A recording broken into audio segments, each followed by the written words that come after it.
Hello children, welcome to today's class. Children, today we are going to start up with lesson 3, the Northern Mountains part 2. So already we have learned part 1 of this lesson, isn't it? So in part 1 we have learned about the mountains and the hills. What is the differentiation between the mountain and the hills? And we have also learned about the northern mountains and the Himalayas and what are all the special features of the Himalayas, especially the extension of the Himalayas and what kind of a climate will be existing in Himalayas and what are all the plants and animals will be existing in the northern mountains and the Himalayas, isn't it? So, continuation of these things in this part 2 we are going to learn about the mountain ranges of the Himalayas. So the contents we are going to learn in part 2 are mountain range, that is the meaning of the mountain range, the greater Himalayas, the middle Himalayas and the outer Himalayas. So these are the four contents which we are going to learn in part 2. So first of all, the Himalayas. We are going to learn the meaning of the mountain range. Then only we can able to know how the Himalayas has been categorized according to its mountain range. So we already know the meaning of the mountain, isn't it? As I told you earlier, mountain is nothing but an elevated part of the earth's surface over the ground level in a higher height. So a mountain range is being situated, it is being clubbed together. Here in this picture you can see so many mountains, isn't it? All the mountains when we see in the picture, it seems like it has been clubbed together, that is it has been connected each other, it has been arranged in a series. It can be, you can tell it as a series order, or it has been connected together, or it has been very close to each other. So in this kind of way, whenever a mountain or when a hill is being arranged in this format, then it is called as a mountain range. So a mountain range can be defined as a range or a hill range in a series of mountains or hills arranged in a line and connected by the high ground. Then it is called as a mountain range. So this is the difference between the mountain and a mountain range. So next we are going to learn about the ranges of the Himalayan mountain. So as we learned earlier, the Himalayan mountain will be always remain in a snowy climate throughout the year, isn't it? Most of the months will be remained only in the snowy part, but this snow climate will not be exist throughout the Himalayan. So we are going to learn the three different ranges of the Himalayas. So the Himalayan mountain consists of three ranges of different heights. So from this we can understand, on basis of the heights of the mountain, the Himalayas has been categorized into three regions. So the regions are the greater Himalayas, that is Himadri, the middle Himalayas, that is Himachal, and the outer Himalayas, Shivalik. So I repeat, the greater Himalayas are also called as Himadri, the middle Himalayas are also called as Himachal, and the outer Himalayas is also called as Shivalik. So these are the three mountain ranges which we has been categorized under the Himalayan mountain. So next is the greater Himalayas. So generally, the greater Himalayan range is the highest northern mountain range. So children, already we have learned the three mountain ranges. Among the three mountain ranges, the greater Himalayan range has been considered as the most highest northern mountain range. So in the order wise, which is the highest mountain range? Greater Himalayas. So it is always covered with the snow. As I told you earlier, whenever we are reaching the mountain top, obviously we will be having a colder type of climate. So it is always remaining a snow part. And the third thing is, many glaciers are found here. So glaciers in the sense, can you see the patches of the snow here? This will be called as the glaciers. It has been connected towards the snow. So this kind of things we call it as a glaciers. When the snow gets started to melt, this glaciers will be slowly started to melt like a water, snowy water. It will be melting down. So the melting down of the snow, we call it as a glacier. I have given here the definition. Glaciers are made up of fallen snow parts that over many years compress into a large thickened ice mass. So glaciers is nothing but the fallen snow parts of the place, and which has been piled up for many years together, and it has been forming as a separate thickened ice masses, and this glaciers will be melt slowly, and from this melted part the river started to originate from these glaciers. So clearly understand, children, there are so much of snowy part has been there in the greater Himalayas. This snow will be slightly melting down due to many reasons, whether it may be due to climatic change or it may be due to the temperature fall. So whenever there is a temperature changes, automatically the snow will start to get melted down. So those melting down of snow, it is called as a glacier. From that glacier, three main great rivers has started to originate from the glaciers. Originate in the sense, started to flow from the glaciers. The first river is the Indus River, the second is the Ganga River, and the third is the Brahmaputra River. So, what are the three rivers? The Indus River, the Ganga River, and the Brahmaputra River. So, these are the three main rivers which originate from the glaciers. So, the next we are going to see is the highest peaks of the greater Himalayas. So, this is the picture of the greater Himalayas, isn't it?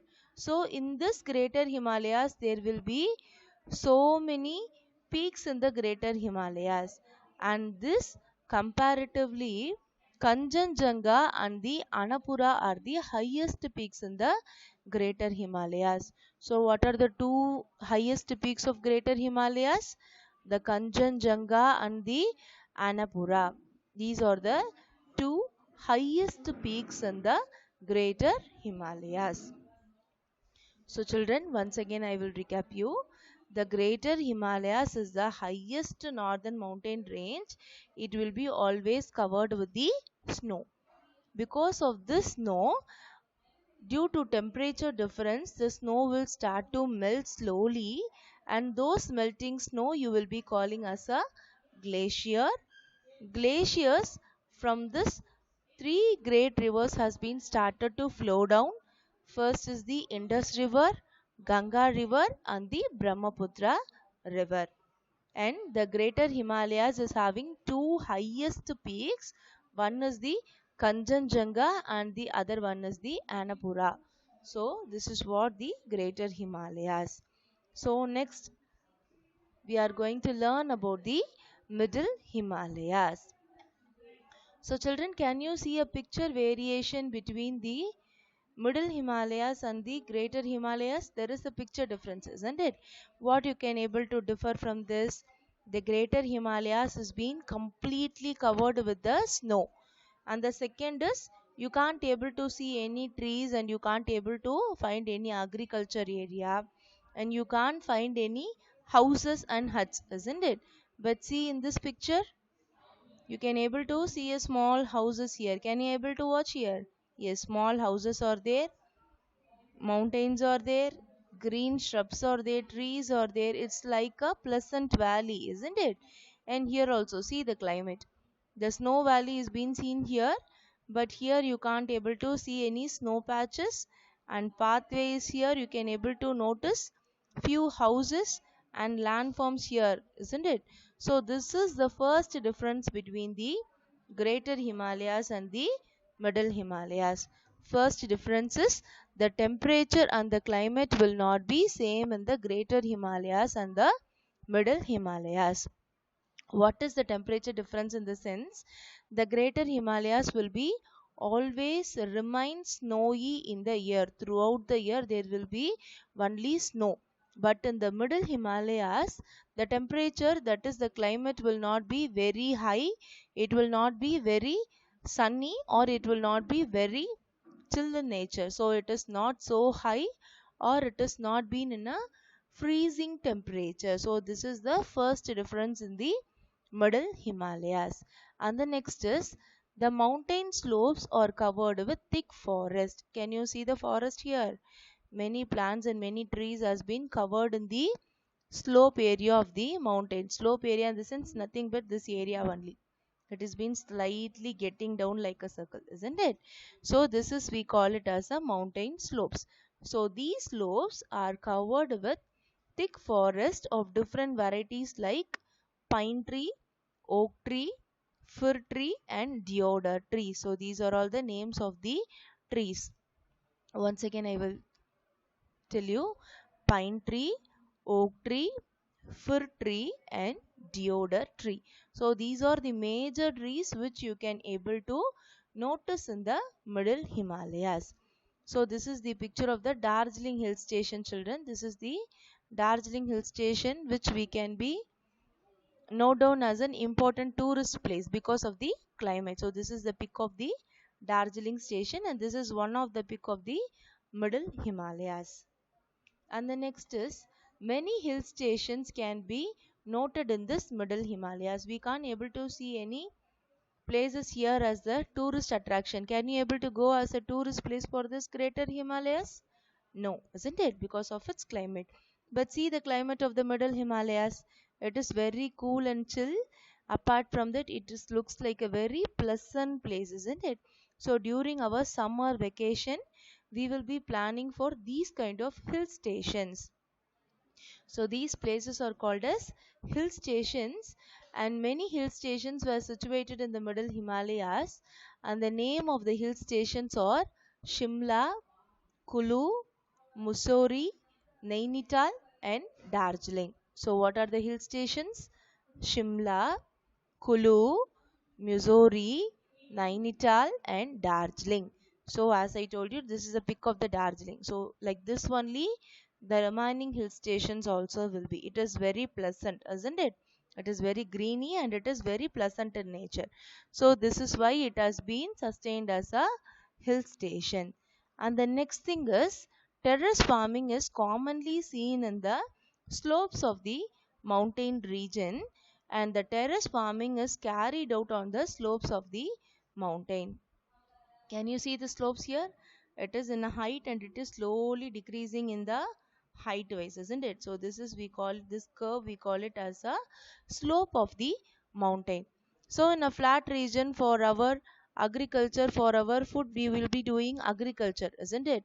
So this kind of agriculture will be carried out in the mountains also, but this agriculture will be carried in the forms of these steps. It is looking like a staircase, isn't it? We will be using staircase for climbing up, isn't it? So this is like a staircase. People will be making the slopes as like a terrace farming, and agriculture will be made over in this slope. So this is, we call it as a terrace farming. And the next we are going to see is the outer Himalayas.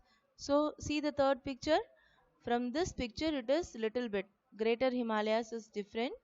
Middle Himalayas you can able to see some summer part. You can see a pleasant nature of cool and hot both, isn't it? And the next is the outer Himalayas. Completely you can't able to see any snow part of mountain here. Can you able to see any snow part here? No, it is not there. So it's look like our normal ground region. It is having some valley part, it is having some ups and downs. This is being evident, ups and downs is there. Many different trees are there, and the normal ground part is there. This is what the climate of the outer Himalayas. So the climate will not be high as compared to the other two regions. So the height will not be very much higher when comparing to the greater Himalayas and the middle Himalayas. First difference is the height will be lesser, and the second difference is the climate will not be very much chill when compared to the greater Himalayas and the middle Himalayas. So the outer Himalayan range lies towards the south of the greater Himalayas. So in which direction it will be there? It will be in the south direction of the greater Himalayas. And the next is, it is also not as high as compared to the other two ranges. Other two ranges in the sense greater Himalayas and the middle Himalayas. Third is, many flat bottomed valleys called duns are found in this mountain region. Duns in the sense in between many flat regions will be there. Flat bottomed valleys will be there. Those valleys are called as a duns. So you can able to note down many duns in the outer Himalayan ranges. So children, so far we have seen the three ranges of the Himalayas, isn't it? So we will have a short recap. So first of all, how many ranges are there in Himalayas? Three ranges, isn't it? What are the three ranges of Himalayas?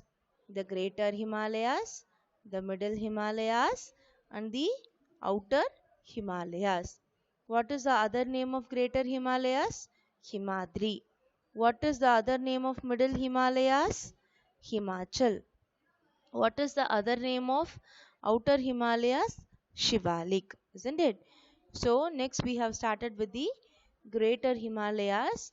It is the highest northern mountain range. So what is the climate of the greater Himalayas? It is snowy in climate. So it will be having the glaciers. What are the three rivers flowing from that glacier?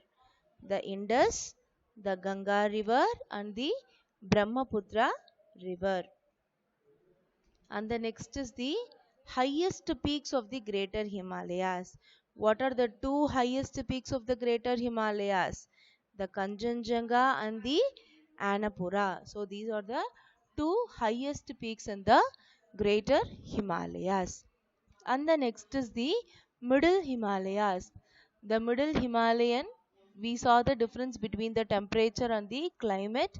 It has not been so high in temperature and it is not been below the freezing point. So the mountain slopes are covered with thick forest.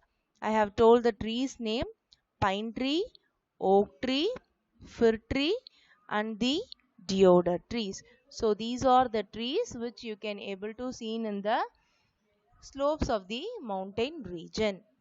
And we have seen the hill stations, isn't it? Hill stations is nothing but whenever we are having summer season, we will be moving out for the vacation places in a hilly area, isn't it? So those places we call it as a hill station. So what are all the hill stations here? Shimla, Kulu, Mussoorie, Nainital, and Darjeeling. So what are all the hill stations? Repeat it. Shimla, Kulu, Mussoorie, Nainital, and Darjeeling. So these are all the hill stations situated in the middle Himalayas. And the next we saw is about agriculture, isn't it? So what kind of agriculture is being followed here? Terrace farming of agriculture is being followed here. Here is the picture of the terrace farming. It looks like a staircase. We will be climbing up, isn't it? So it's look like a staircase. Agriculture will be followed in this kind of terrace farming. So what is the farming name? Terrace farming. Repeat it. Terrace farming. Good. So next is the outer Himalayas. So as I showed you in the first itself, the difference between the pic of the middle Himalayas and the picture of the outer Himalayas, isn't it? The outer Himalayan range, it will be lies in the south of the greater Himalayas. And the next thing is, it is not height as much as it is compared to the other two mountains, and many flat bottomed valleys, and it is called as duns, and they are found in this mountain range. So children, I hope that you would have understand the difference between the three mountain ranges of Himalayas. Isn't it, children? I hope you would have understood. So, we will try out a small questions here. So, try out. So, children, as I told you earlier, kindly take your notebook and try out the answers. Put number as 1, 2, 3 and write down the answers for the questions. The first is, the Himalayan mountain consists of the dash ranges. The Himalayan mountain consists of dash ranges. How many ranges the Himalaya mountain is having? You have to write the number of ranges. Second question is, dash and dash are the two mountain peaks of the Greater Himalayas. Dash and dash are the two mountain peaks of the Greater Himalayas. So we have learned two peaks of the Greater Himalayas, isn't it? Write the two peaks name here. Third is, dash farming is seen in the slopes of the Himalayan mountain. Dash farming is seen in the slopes of the Himalayan mountain. What farming we have seen? You should write here. And the last is, flat bottomed valleys are called as dash. Flat bottomed valleys are called as dash. So children, I hope that you would have written the answer, isn't it? Shall we have a check over it? Yes. So your answers are, the Himalayan mountain consists of three ranges. Yes, right.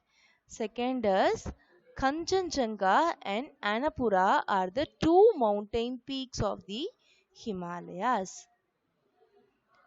Third is, terrace farming is seen in the slopes of the Himalayan mountain. Fourth one is, flat-bottomed valleys are called as duns. So children, I hope you would have written the correct answer, isn't it? So dear children, kindly read out the Middle Himalayas, Outer Himalayas and Greater Himalayas once again, so that you can able to find the difference between the Himalayas in a clear way. So children, meet you in the next session for the remaining part. Thank you children.